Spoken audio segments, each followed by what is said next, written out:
palmas. ¿Cómo suenan?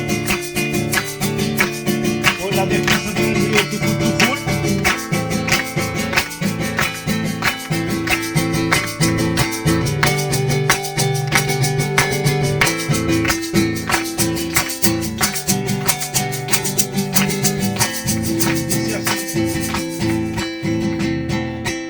Tufutuful es el canto de Mapudungun que va cortando, aunque con resistencia que el Huasache va espantando, levantando un territorio que no va a dejar de gritar. Hoy va en contra de la instalación de una central y su proyecto que destruye nuestra tierra a destajo. No queremos su progreso ni su oferta de trabajo. El crecimiento suena bien bonito con un discurso ahí. Taiko y Fifuta Chayenko y su lelay, así que pongan oreja a los que el poder manejan. El Tufutuful que lo proteja, bien dispuesto a darle lucha en defensa de su caudal. De político, magnate, empresario transnacional, bien dispuesto a darle lucha en defensa de su caudal. De político, magnate, empresario transnacional. Oh, defendamos nuestra herencia, cultura en resistencia, anúlete. Defendamos nuestra herencia, cultura en resistencia, defendamos nuestra herencia, cultura en resistencia, defendamos nuestra herencia.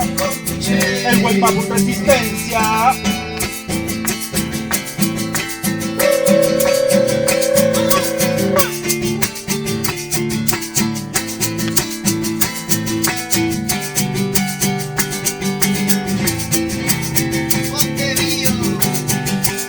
Por la defensa de los ríos, Río Queuco. Este canto de resistencia es como el canto del Teruel. Levantamos nuestros puños al llamado del Culcul, rompiendo fronteras como arao en la tierra. Pues el Mapu Mulumapu se levantan en la guerra, pueblo fortalecido en los recuerdos de la historia que ha construido el Huinca para borrar nuestra memoria. Puños en el aire por toda nuestra gente, por los caídos en la lucha de los que aún siguen presentes, de aquellos hermanos que han sido humillados por su patrón en un trabajo con un sueldo mal pagado. Pero la sangre más fuerte como el torrente de un río, nuestra resistencia enfoca todo lo que hemos sufrido. Pero la sangre más fuerte como el torrente de un río, nuestra resistencia enfoca todo lo que hemos sufrido. Defendamos nuestra herencia, cultura en resistencia. Defendamos nuestra herencia, cultura en resistencia.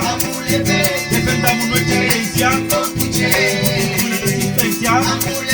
Defendamos nuestra herencia, el Mapu resistencia.